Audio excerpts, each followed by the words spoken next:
second video here.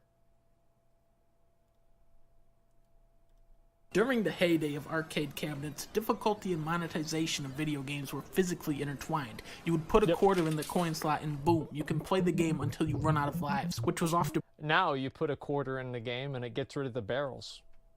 pretty quick. For developers, the trick was to create a game that when you launched it, you would go, oh, that's so easy. The original Pac-Man is literally just one repeating level. How hard could that possibly be? Yeah. Very hard is the answer. This was truly the first Sometimes you get it, survival and horror sometimes you get game. got. The ghosts are just total dickheads. Just when you think you know that the ghost thinks that you're going this way, turns out he knew you were thinking that and he went this way instead. If by some miracle you reach stage 19, you will discover that the power pellets no longer do anything. It's like at this point of the game, the ghost just say to you, nope, you had your fun and now the game is over. Goodbye. Arcades were I always brilliant, hated Pac-Man. looping endless games that demanded one stupid. knee-jerk reaction after another. I mean, look at this. Can you describe to me what is happening here? How do you play that? These were games designed to kill you Oh, I fast used to love and that suck game. down quarters, and people loved them. Then, in the mid-'80s, we see the focus shifting back towards consoles with the NES. Games start to take on the structure of having a set amount of stages, and with this change, the role of difficulty is transformed. Now the challenge becomes, how do we stretch out a 30-minute game into something that will take months to complete? Wait, why is he pulling his The pants solution? down? Just put a bunch of stupid fucking bullshit everywhere. Cheap-ass one-hit kills, oblique puzzles, broken enemy spawns, impossible jumps, enemies that constantly knock you off a ledge. Go dig up an NES and tell me how many of those games you can actually complete. None of them. Don't lie. Yo, have y'all ever played The Lion King on Super Nintendo? I broke like 3 controllers over that fucking piece of shit bullshit game. That was the worst fucking game I ever played. You probably can't even beat Bubble Bobble. Look at you. Even the titles that were directed specifically at younger children make Dark Souls look like fucking DuckTales, except that DuckTales is probably harder. Going forward, however, games would continue to become more and more approachable as developers found out that people actually like to win. Red Dead 2 is a great modern example of this. The game aims your gun for you, it steers your horse for you, it practically plays itself, and despite all of this, it is the most critically acclaimed game this year. Is it so wrong that people want to play a game without getting their dick knocked off every 2 seconds? No, yeah, it's bad. I don't think so. Not every game needs to be some death march, but when you try to have it both ways, you run into problems. Inflated HP and damage.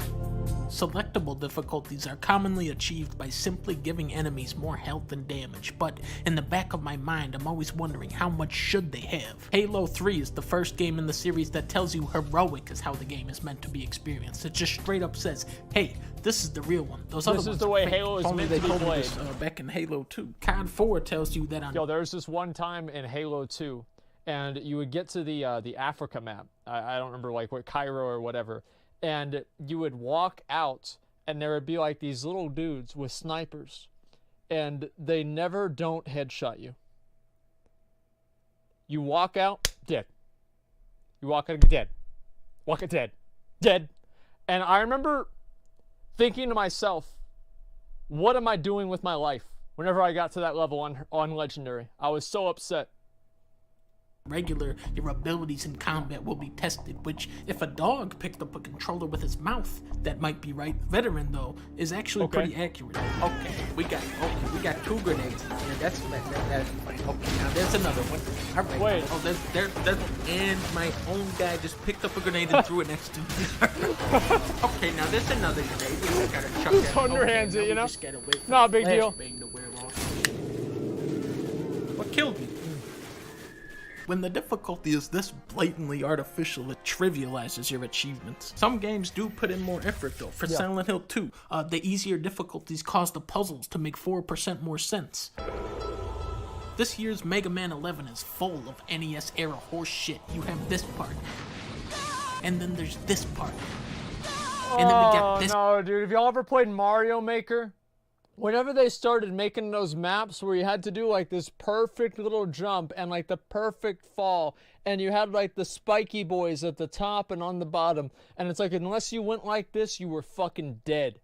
I love Mario Maker, but I hate those fucking levels. It's just not fun to do. And whenever I finally figure it out, I'm like, thank God I never have to do this again.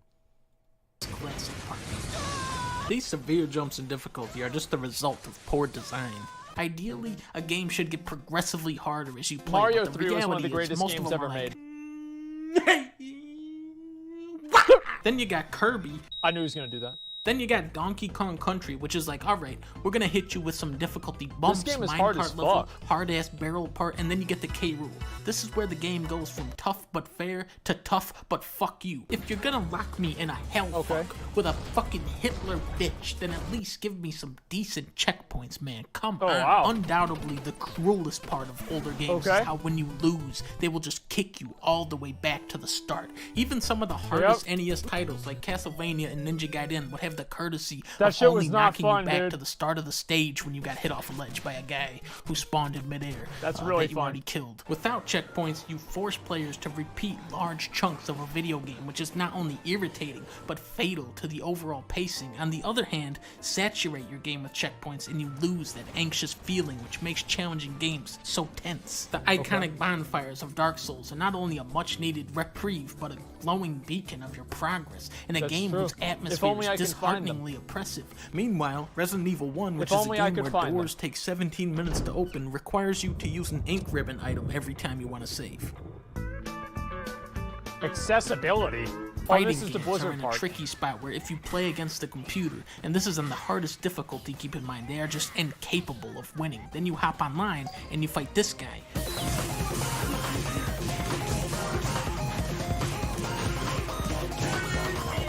Team games like Overwatch and Call of Duty lower the bar for entry considerably by allowing 5 other people to pick up your slack, and if you lose, you can just blame your team. When you lose in a fighting game, I do that all the time.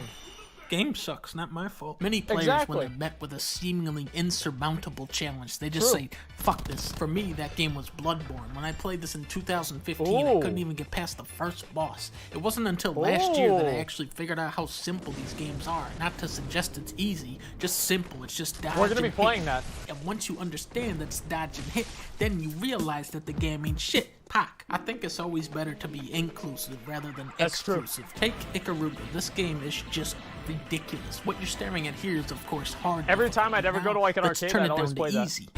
Alright, now this makes it much easier. It doesn't pull punches, yet if you go into the settings, it allows you to have infinite lives. Now you may ask, how can a game be challenging when you can't even technically lose? Like this.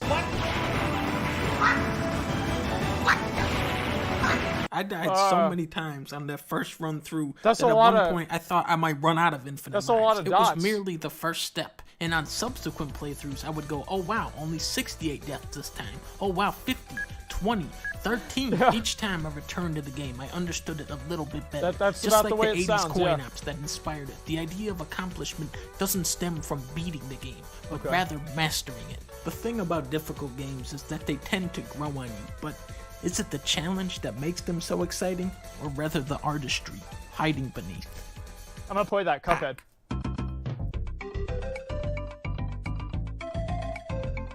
I think that was a good video. That made a lot of sense. I'm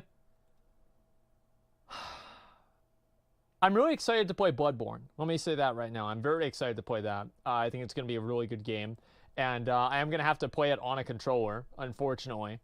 Watch more of his video. I've never seen any of this guy's videos, honestly. So it's very new to me. Move or vote AFK? Don't worry, I'm moving. Like, I'm pretending to be part of the, I'm pretending not to be AFK. Don't worry about it. Play Witcher 3? Oh yeah, I want to play that.